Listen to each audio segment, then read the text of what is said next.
जो आज का लेक्चर है वो है विटामिन डी का। इसको हम कोलिकैल्सिफेरॉल भी कहते हैं, टोसिडायोल भी कहते हैं, सन हार्मोन भी कहते हैं, स्टेरॉयड हार्मोन भी कहते हैं। Can be synthesized in body, is released in the circulation and target the organs and action is similar to steroid hormone. The vitamin are steroids that have a hormone-like function. The active molecule 125 dihydroxycholecalciferol या calcitriol, जिसे हम vitamin D3 भी कहते हैं, वो intercellular receptor protein के साथ bind करता है और कॉम्प्लेक्स फॉर्मेशन करता है, इंटरेक्ट करता है DNA के साथ और टारगेट सेल्स पे एक्ट करता है। स्टिमुलेट और रिप्रेस कर सकता है जीन ट्रांसक्रिप्शन को। और जो मोस्ट प्रोमिनेंट एक्शन है वो है इसका कि ये रेगुलेट करता है plasma level of calcium and phosphorus को। जो विटामिन डी है वो एज स्टेरॉयडल हार्मोन 2 फॉर्म्स में प्रेजेंट होता है डाइट में, एक एल्गोकैल्सिफेरॉल के फॉर्म में और दूसरा 7 डिहाइड्रोकोलेस्ट्रॉल के फॉर्म में कोलिकैल्सिफेरॉल में। जो एल्गोकैल्सिफेरॉल है वो प्लांट्स में प्रेजेंट होते हैं, जिसे हम विटामिन D2 भी कहते हैं, और जो कोलिकैल्सिफेरॉल है वो विटामिन डी और ये एनिमल टिश्यू से आता है। Ergocalciferol and cholecalciferol differ chemically only in the presence of an additional double bond and methyl group in the plant ferrol. Directly vitamin D is packed into chylomicron और फिर उनको transfer किया जाता है different जगहों पे। इसके अलावा जो एंडोजीनियस विटामिन प्रिकर्सर है वो है 7 डिहाइड्रोकोलेस्ट्रॉल। ये इंटरमीडिएट है कोलेस्ट्रॉल सिंथेसिस में और ये प्रेजेंट कन्वर्ट करता है कोलिकैल्सिफेरॉल को डर्मिस और एपिडर्मिस में। जब भी कभी ह्यूमन स्किन जो है एक्सपोज होती है सनलाइट को, तो वो liver bonding vitamin D protein जो है transported to liver vitamin D binding protein के साथ बाइंड करती हैं और लीवर को ट्रांसफ़र होती हैं। अगर हम ये बात करें 7 डिहाइड्रोकोलेस्ट्रॉल पे, जब भी यूवी रेस या सनलाइट पड़ती है तो फोटोलाइसिस होता है और वो कन्वर्ट होता है सीकोस्टिरोल में। ये सिस फॉर्म है कोलिकैल्सिफेरॉल की और फिर सीकोस्टिरोल है आइसोमरेज एंजाइम के थ्रू कोलिकैल्सिफेरॉल में जो है वो कन्वर्ट हो जाता है। अगर हम इनकी बात करें सोर्स की, तो जो विटामिन डी है वो नेचुरली अकर करता है फैटी फिश में, लिवर में और एग योक में। मिल्क जो है उसको आर्टिफिशियली फोर्टिफाइड किया जाता है, लेकिन फिर भी वो एक गुड सोर्स नहीं है विटामिन का। जो न्यूट्रिशनल रिक्वायरमेंट है RDA है जो उसका विटामिन डी का, वो है 200 to 400 इंटरनेशनल यूनिट या 5 to 10 माइक्रोग्राम, ठीक है। और 1 माइक्रोग्राम जो है वो 40 इंटरनेशनल यूनिट के जो है वो इक्वल होता है, ठीक है। अगर हम इन 1 to 70 years is 15 mg per day and 20 milligram per day. If over age 70 years, experts disagree, however, on the optimal level of vitamin D needed to maintain health. जो 1 mg है वो 40 इंटरनेशनल यूनिट के equal होता है। Because breast milk is a poor source of vitamin D, supplementation is recommended for breastfed individuals. जो absorption है vitamin की vitamin A की तरह, जिस तरह फैट सोल्यूबल लिपिड्स की डाइजेशन होती है, अब्जॉर्प्शन होती है, इसी तरह विटामिन डी की होती है और फिर कैलोमाइक्रोन के थ्रू उसको ट्रांसपोर्ट किया जाता है लिवर को। नेक्स्ट उसकी मेटाबॉलिज्म कहती होती है। जो विटामिन बी और विटामिन D3 है वो एक्टिवली जो है बायोलॉजिकली एक्टिव नहीं होते और फिर उनको एक्टिव फॉर्म में कन्वर्ट किया जाता है बाय हाइड्रोक्सिलेशन रिएक्शन। तो कैसे होता है कि जब 7 हाइड्रोकोलेस्ट्रॉल जो एपिडर्मिस और डर्मिस में प्रेजेंट है उस पर सनलाइट पड़ती है, सनलाइट का एक्सपोजर होता है तो वो कोलिकैल्सिफेरॉल में कन्वर्ट होता है।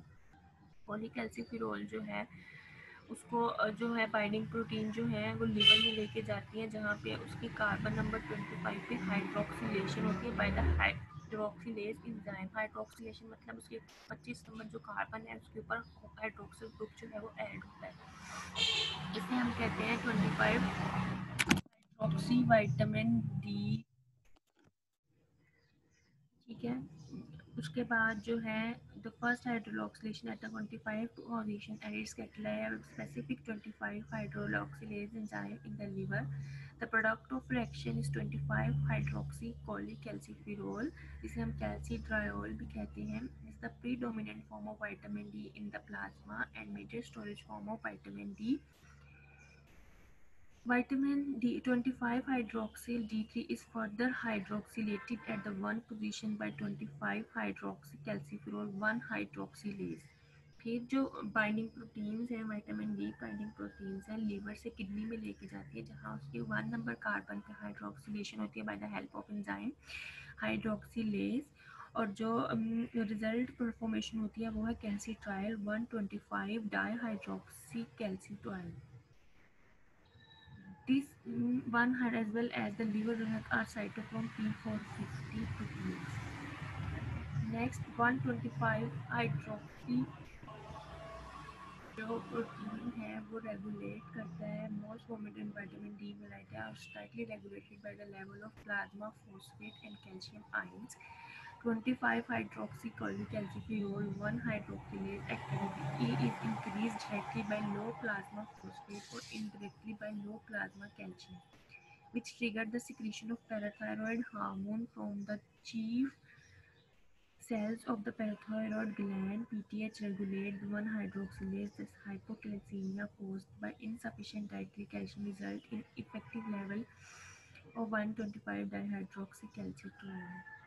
क्या होता है कि जब कभी हमारी बॉडी में प्लाज्मा कैल्शियम लेवल लो हो जाता है तो ये ट्रिगर करता है हमारे पिट्यूटरी ग्लैंड को, जो कि सिक्रीट करता है पैराथायरॉइड हार्मोन को, और वो ट्रिगर करता है 1 हाइड्रोक्सीलेज एंजाइम को, जिसकी वजह से हाइड्रोक्सीलेशन होती है और 125 डाईहाइड्रोक्सी विटामिन D3 या कोलेस्ट्रॉल जो है एक्टिवेट होता है और फिर नॉर्मल करता है हमारी बॉडी में कैल्शियम के लेवल को through number of ways.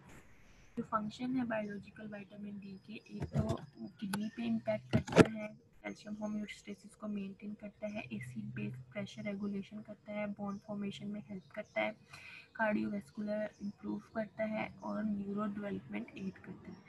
Pancreas pack करता है तो इंसुलिन सिक्रीशन फैसिलिटेट करता है. इसके अलावा इन्फ्लुएंस करता है फीटल प्लेसेंटा पैक करता है, fetal programming and placental development में हेल्प करता है, सपोर्ट करता है placental calcium transfer for fetal from bone formation.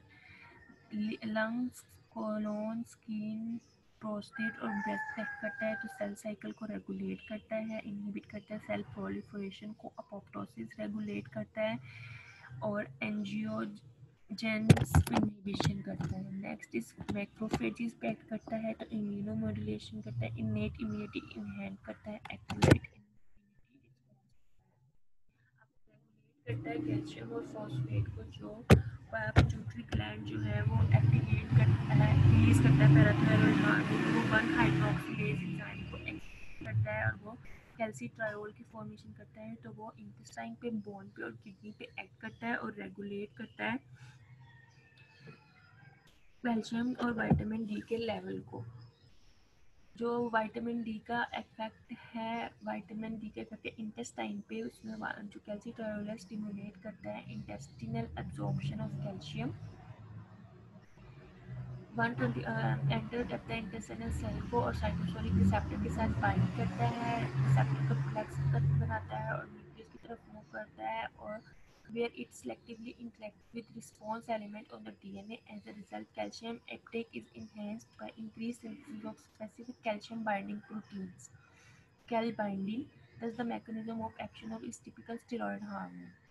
जब कभी हमारी बॉडी में कैल्शियम लेवल डिक्रीज करता है तो जो पैराहाइड्रोक्सी विटामिन D3 जो है वो स्टिमुलेट करता है इंटेस्टिनल अब्जॉर्प्शन ऑफ कैल्शियम. वो कैसे करता है कि जो विटामिन D3 है वो इंटेस्टिनल सेल में एंटर करता है, साइटोसोलिक रिसेप्टर के साथ बाइंड करके कॉम्प्लेक्स फॉर्मेशन करता है, वो कॉम्प्लेक्स न्यूक्लियस के साथ एंटर होता है, न्यूक्लियस में एंटर होता है और DNA के साथ जो है वो इंटरेक्ट करता है, जिसकी वजह से ट्रांसलेशन होती है. कैल्शियम बाइंडिंग प्रोटीन जो है वो इंक्रीज करती है, उनकी सिंथेसिस बाइंडिंग्स कहते हैं, और वो कैल्शियम और फॉस्फोरस की एब्जॉर्प्शन को इंटेस्टाइन जो है वो इंक्रीज कराती है.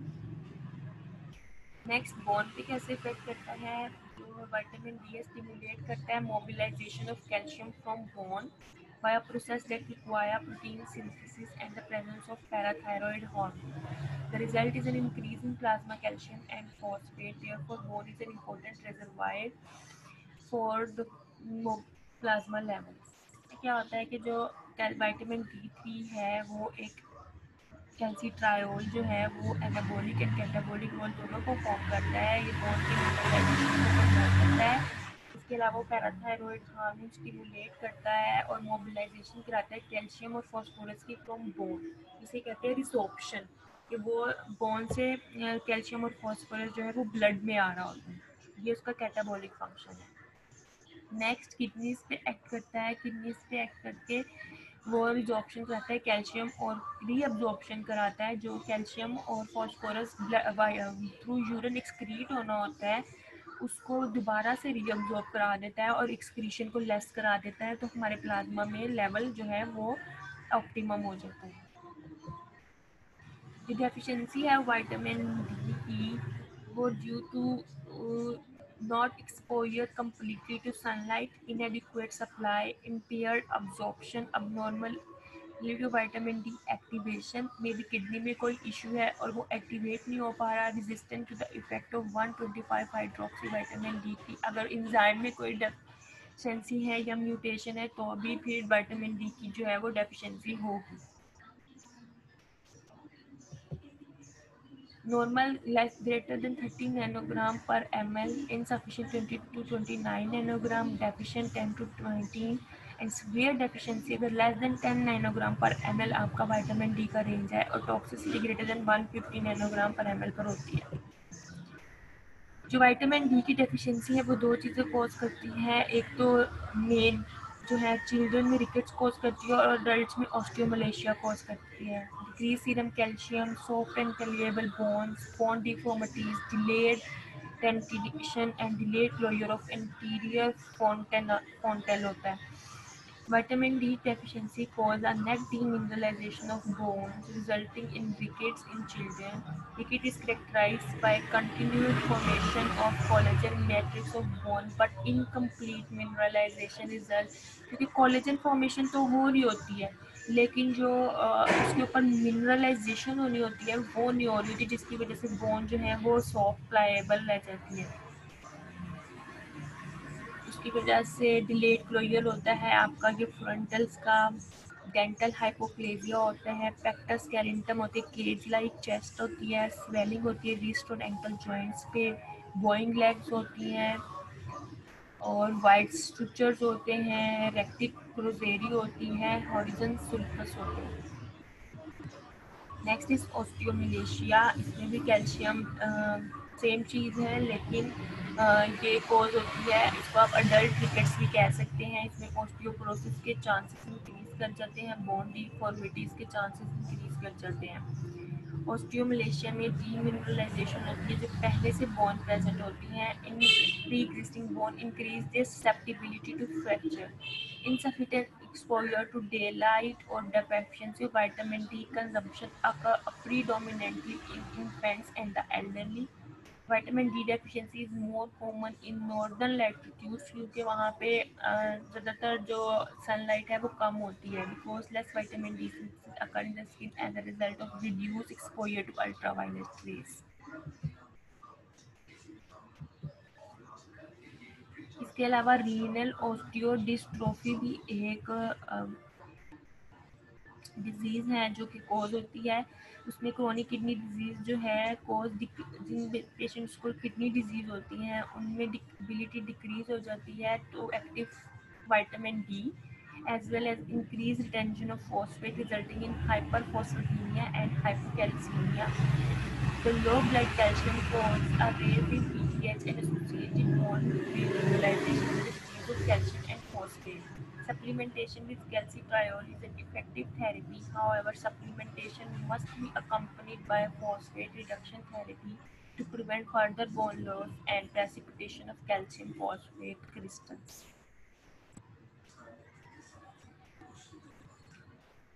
Next is hypoparathyroidism. अगर पैराथायरॉयड हार्मोन में ही कोई इफेक्ट है तो फिर हाइपोकैल्सीमिया एंड हाइपरफॉस्फेटेमिया कॉज करेंगे। और इनको फिर सप्लीमेंटेशन के साथ जो है वो ट्रीट किया जाता है और कैल्सिट्रोल के जो है वो इंजेक्शन दिए जाते हैं। नेक्स्ट है हाइपर वाइटामिनोसिस डी। ये higher intake over long period of time की वजह से जो है हाइपर वाइटामिनोसिस डी कोज होता है। इसके अर्ली सिम्टम्स में nausea, vomiting, anorexia, increase thirst, loss of weight, hypercalcaemia हो जाता है और मेटास्टेटिक कैल्सिफिकेशन हो जाती है। रैंडम जो है वो कैल्सिफिकेशन स्टार्ट हो जाती है। Enhanced absorption of caffeine and bone is often result in hypercalcemia, which can lead to deposition of calcium in many organs, particularly the arteries and the kidneys. Upper limit जो है वो 100 mg per day है। अगर वो उससे cross कर जाए तो आपको हाइपर वाइटामिनोसिस हो जाता है फॉर इंडिविजुअल एज 9 ईयर और old with lower level of growth under as 9 year. Toxicity is only seen with the use of supplement. Excess vitamin D is produced in the skin is converted to inactive form. तो वो फिर जो है वो toxicity कोज नहीं सकता, लेकिन अगर आप सप्लीमेंट्स ले रहे हैं एक्सेसिवली तो फिर वो कोज कर सकता है हाइपरवाइटामिनोसिस। ये कैल्शियम लेवल जो है वो इंक्रीज कर देता है ब्लड में, हाइपरकैल्सीमिया कर देता है क्योंकि बोन डिसॉर्प्शन स्टार्ट हो जाती है।